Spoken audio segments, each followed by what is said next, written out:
Hey everyone, I wanted to share my I did an NRL 22 match, which is like a baby precision shooting um, match. I don't know. I actually had a lot of fun. I did my first one in April. It's May. I know it's coming out really late, but I just haven't gotten around to put the videos, a few clips that I did record. There were 7 stages in total. I think I recorded 4 of them, but I just wanted to go out and give my thoughts. Kind of cool to record. You can look back and see how I did. I can see how I did, but it was my first match. I did absolutely terrible. For a beginner, I think I did okay. The biggest 2 things was the timing. Oh my God, you have like 160 seconds, maybe 120. I don't remember. Minute and some, 2 minutes, at least 2 minutes per stage. And that's fast. Sometimes you have to shoot like 8 targets, switching positions. That's fast, which I was not ready for. I think I only finished like 1 or 2 stages. One, I ran out of ammo. I had to do like a field reload. I had to grab a round off the ground, and then I didn't know what kind of round it was, and it went way off. But yeah, I'm a big believer of these competitions, using them to test your gear. I understand like there's a lot of game in the game. Like in this NRL 22, you're shooting 22. I don't think I mentioned that. You're shooting 22 long rifle instead of like a center fire round, and it's like almost like you're converting things to scale downwards from NRL Hunter or PRS. You're instead of shooting 600, 800 yards, you're shooting 100. I think the most we shot was 100, but I mean sometimes you can shoot 150, 200, and it's about the same. You're dialing about the same mils on your scope. You're practicing holds. You're practicing windage. It's just all scaled down.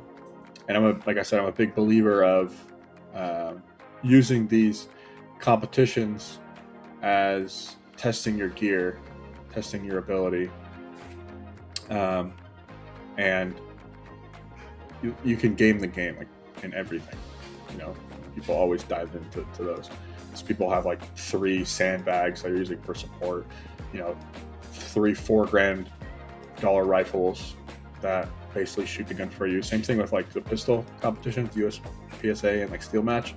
These guns are like laser guns, like laser tag.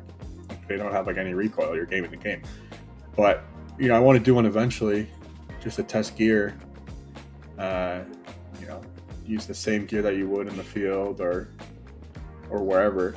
But people like have these holsters that are just like magnetic, pretty much. Guns that don't have any recoil. So I think there's 2 different levels of it. What I like about NRL 22 is, like I said, it's you're practicing the fundamentals of long range precision shooting on a shorter level, and the cost. I don't feel bad shooting a 22 round when it's only 16 cents, if that. Sometimes I think the rounds I have are like 8 cents. People get the better rounds like 17 cents. Eventually I'll do that, but I bought like 500 rounds for $20. For $20 I could buy half a box of 6.5 Creedmoor. So yeah, it kind of hurts to shoot my big gun. I have this little gun that I can practice the same fundamentals. But that's why I really like it. I don't know if I'll go this month. I'd like to, but we'll see. I think the time might be a little weird. I do have 1 match every month. A lot of fun though. A lot of things I need to work on. Speed and different ways of holding. Just my fundamentals. But I'm gonna go in. I haven't really even watched these clips, so I'll just try to give my 2 cents of what I was thinking. I'll try to remember and what's going on. So enjoy, laugh at me, with me.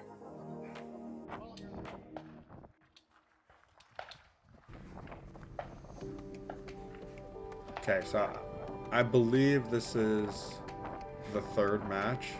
This one was really cool. I really like the setups they have. They have some really cool like barricades and things that they built and props to shoot off of. So here before the stage, you get to, you know, check your parallax, dial everything in, check your magnification. So that's what I'm just doing right here. I didn't have a dope card, so the hardest thing, that's the other hardest thing, was trying to remember what the course of fire was. You know, you had to, sometimes you had 3 targets, you had to shoot a far one, then a close one, and then the farthest one. Like you had to shoot 1, 2, 3, then 3, 2, 1, then 2, 3, 1, then 1, 3, 2. Like that's what really got me. I would just sometimes, I'd memorize it, and then I'd look down the scope and I'd just forget everything, and I'd just start shooting steel. And the other thing is they're different distances, so I have to hold higher or hold lower when I have set my scope at some level. So this one was really cool though, because you just had to sit in one spot, and then there was this swinger, and the goal was try to get the thing to spin all the way around. I was so close. I just killed the momentum on accident by shooting the top when it was coming back towards me. But it was the easiest one because you just sat there and you shot. You had to shoot 4 shots at this swinger thing, and then you had to shoot at this farther target, and then you shot 4 more, and then farther target. The reset. This is probably one of the only stages that I finished because without timing out, because it was so simple. But man, it is just fun shooting steel and hearing it ring back at you. I missed 1 shot, I think, on this. That was so stupid of me. The biggest thing is just, you know, slow is smooth, smooth is fast. Yeah, but hurry the fuck up because you don't have a lot of time. So those are the biggest 2 things: is stage, course of fire remembering, and also speed. Some people have like these cards that are taped to their rifles that they can look at. I've been looking at getting an arm card because on the last stage I wrote it down on the back of my hand, and you'll notice that I'm just like keep looking down at the back of my hand, and it was doing really well. So this next stage was a lot of fun.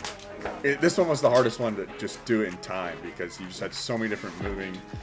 You know, you shoot on the barrel, shoot on the ground, shoot on the ground, shoot on the barrel, and then shoot in the ladder. That was difficult. It was a lot of fun because you were doing a lot of moving. I was so close to finishing, I just ran out of time. But I think, if I recall correctly, the targets were, I think, 100 yards, no, 50 yards maybe, and there was like, you had to hit the same target twice, or there was 2 targets, you had to go 1, 2. I think it was the same target. I think it was really just about positions on this one. So I totally forgot to set my bipod. I was too worried about, every time I got up there, my timer, I think his name is Paul, just pressured me to like, all right, here we go. And I'm like, I don't have my scope caps up. Like, I'm not even know what I'm doing. So I didn't have my bipod ready. If I would do this again, I would have tried maybe like sticking the sticks out and my bipod onto the ground and then using the sandbag as a rear sandbag. But I think my bipod is long enough to do that, but I just used the sandbag. Another thing someone taught me is to put the sandbag the long way instead of perpendicular to the gun. That would have helped. But yeah, and it also got so windy. You can kind of see the wind picking up, but it got really windy, and I wasn't holding for any wind. I was too smooth-brained to do that. Yeah, see, now I have to take a couple seconds, mess with my bipod, and I think I wanted to change the angle of it because it was too low. Yeah, I had to like really dig into it to see, because I think I would have raised the bipod if I could. But I got the rear bag there, most stable position you can get. And I was nailing them on this one.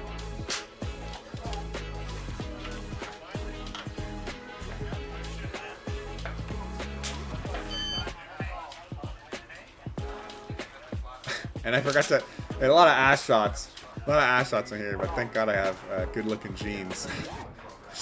But, yeah, I forgot to go to my knees here, and I think that's what messed me up a little bit. I should have gone to my knees like I did in the first little bit, and then someone moved my camera, so you can't really see the end. I hop on the ground, and then I didn't get time to do the ladder. I threw my bipod off, and then I didn't get time to do the ladder. So I'll just go to the next one here.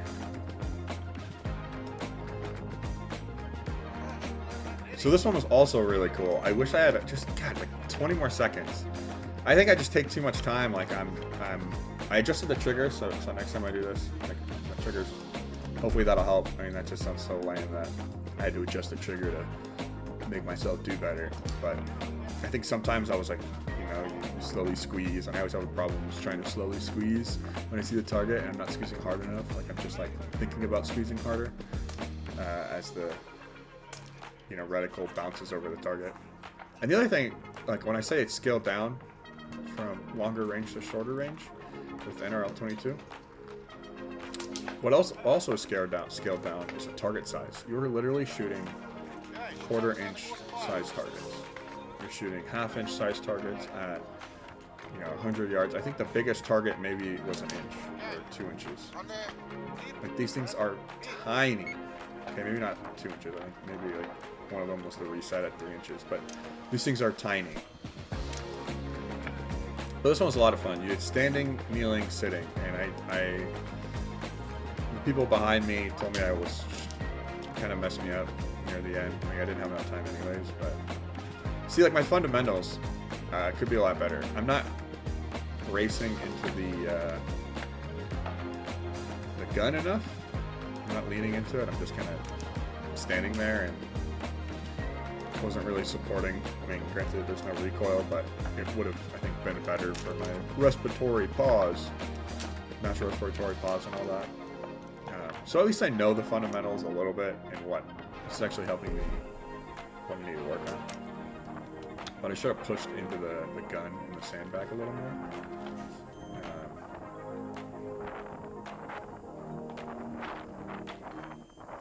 The other thing is the stock that I have for this gun is the length of hole is really short. I already have the scope kind of near the end of the rail, so I would like to either get a new chassis or stock to increase the length of hole, or just get some spacers in the bus stock. I think that would help a lot. These are very short. Like I'm barely touching the stock. Some people say you're supposed to do that with NRL with 22s to really get the precision, but like I said, I'm here practicing fundamentals to convert to a larger gun, and you were supposed to, you know, brace into the gun, into the bipod, and the weapon. So. See, I'm just taking way too long between shots. It's hard to hear the shots and yapping over them. But the wind was so much. It was so much. I wasn't holding for any wind. I had too much in my head that I was thinking about. I think on this. So see, I'm sitting. I think they wanted me to change my movement, like change what I'm shooting on, change the stick, but I don't think I did that. So I'm sitting. But yeah, I wasn't holding for wind at all. You know, I think the only thing I was focused on was just shooting and running the gun. My first time, you know, you just gotta start somewhere and then build upon those things. So this next stage, this is the last one I recorded. This was the last one. The wind was so bad, it got in my eyes and I literally couldn't see after a little bit because it just hurt so bad. There was so much dirt and sand in my eyes. It's all gravel and sand out there. I don't know how long Paul stood in front of the camera. Hopefully not that long, but so you had to move from each stick, and you had to shoot a different order of targets. And so I think there's 3 targets at pretty different ranges. And when it gets around 100 yards for a 22, you're holding, you know, 0.4 mils high, 0.4 mils low, wherever you dial to. I usually try to dial right in the middle, and then see right here, I'm like, oh crap, I had written down the dope, and I was like, oh crap, let me look it up. I totally forgot. So I just forgot to dial my gun. I wrote down the stage of fire on the back of my hand, and you'll see like what I mean, like having a dope card would have been really nice. Even just an armband, because I can quickly just look down, okay, here, next stick, and then shoot the order of targets. But yeah, this one was really fun because I had that order of targets written down, and I just made it a really good time. Thanks, Paul, for moving. See, I'm a little better braced here I think my position's a little better. But you can see me blinking like crazy. There's so much sand in my eyes. Couldn't find the target. I think I was really zoomed in. But the wind was so bad. I don't remember how much I hit here. Because I wasn't even holding for wind, like I said. I'm just not even thinking about it. I'm just thinking about all the other things. So, see, I look down at my hand. I go, oh, front stick. Okay, I need to shoot this. Yeah. So the biggest thing I think I just work on my fundamentals. Bracing the gun. See, I don't think I hit anything.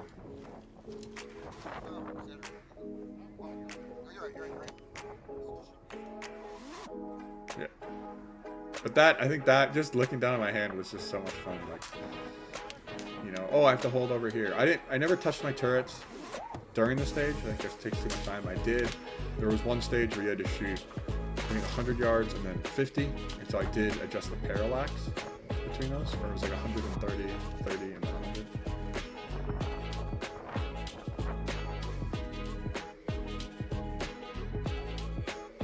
Yeah, my eyes. I'm like, I can't see.